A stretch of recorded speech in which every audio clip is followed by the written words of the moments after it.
I'm Phil Hellmuth Jr., and in this lesson we'll give you some basic questions you should ask yourself before acting on your hand. Like most other checklists, these questions and answers will become second nature the more you play. But even experienced players can do well to take a few seconds to run through this list before they bet. While there is no one way to play any given hand, Lord knows, there are a number of items that every player should review before they make a bet or a call. By keeping a mental track of these items as you play, you'll be able to better size your bets or your raises to accomplish your specific goal in the hand you're playing. First, and most importantly, you should always know how many chips you have in your stack. The size of your stack relative to the blinds will determine what kind of actions you should take. With a very short stack, your pre-flop options are generally limited to folding or moving all in. A bigger stack, say something with 30 big blinds or more, gives you additional options, including raising or re-raising an opponent before the flop. The second factor to consider before you bet is your position relative to the button, which moves clockwise around the table after each hand. As the button moves closer to you, you need to act earlier in the hand, which means your position becomes worse. The blinds, who are in the two seats immediately left of the button, are the two worst positions, since they have to commit chips to the pot before any cards are dealt.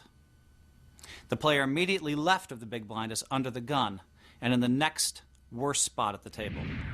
Since the player with the button is last to act, he is in the most favorable spot in the hand. The players on his immediate right, known as the cutoff and the hijack, are the next most favorable spots, since they get to act after the majority of the players at the table. Acting last is big. Because being in early position puts you to disadvantage to the players who are left to act behind you before the flop, you generally don't want to commit any chips to the pot without a fairly strong hand, like a high pair, say tens or better, or something like ace-king or ace-queen. In later positions, say in the cutoff or on the button, you can play almost any two cards for a raise if the action is folded around to you. After the flop, being in later position still provides a big advantage, as you get to witness how your opponents act before you act.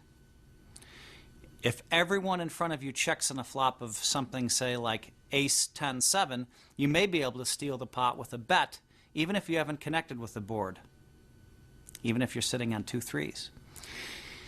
Basically, if you are check raised by someone, you can easily reevaluate the action and decide if you want to continue or fold. The third item to consider before betting is the size of the blinds and the amount of money already in the pot.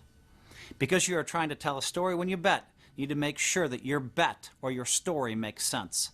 Bet too much or too little and your opponents won't buy your story. You won't be able to sell them what you're trying to sell them. For pre-flop bets, a general rule of thumb is to bet between 3 times the big blind and 4 times the big blind. This means if you open the pots with blinds of, say, $25 and $50, you want to lead out for between $150 to $200. If another player has called $50 in front of you, you should adjust your raise by adding $50 and making it between $200 to $250 to go. If antes are being used, you should account for the extra money before you raise. Say you're at a 9-handed table with blinds of 100 and 200 and a $25 per player ante. This means there's now $525 in dead money. That's a $100 small blind, $200 big blind, that's $300, and $225 in antes, that's $525. If you would raise to $600 without antes, which is 3 times, consider adding between $150 to $225 onto your raise in order to compensate for the extra money lying in the middle of the pot.